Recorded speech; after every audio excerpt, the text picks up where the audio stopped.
it saddens my heart to each time I hear about this kind of monies these people steal from the coffer of government, common patrimony. And it brings to my mind the wickedness of humanity to humanity. What would one person be doing with 212 billion naira? Do you know what is 212 billion naira? If you decide to be spending even 5 million every day for the rest of your life, you cannot exhaust the money. What would one man be doing with that kind of money? Look at Allison. It has got to a point that they cannot even measure the loot anymore.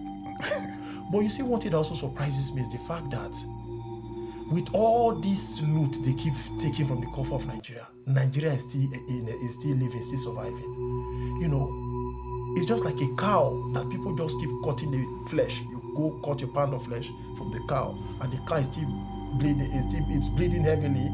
The flesh structure is almost gone.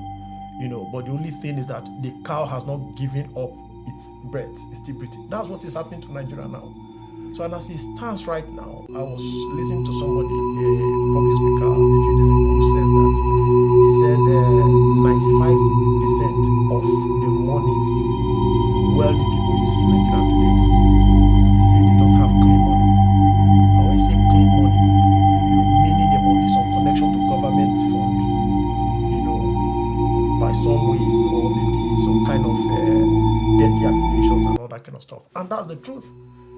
And that's why I also tell people, it's unfortunate that today, when we are talking about performance in some key sectors like in business and all that, you see people talking about these same people, you know, businesses that have affiliations to government, like the banking sector, for instance. You cannot even say the banking sector is really successful, as it were, because they are highly affiliated to government. All these heavy corruptions we are talking about every day, these heavy figures, do you really think one person, does it not surprise? Don't you even imagine how somebody will be able to steal 212 billion? Does it not go through the bank? There's a collusion somewhere. So, and that is why you see all these banks flourishing, buying real estates everywhere abroad, you know, buying private jets, buying all that. It's not banking, the conventional banking profits that they're making. That's just the truth. But no.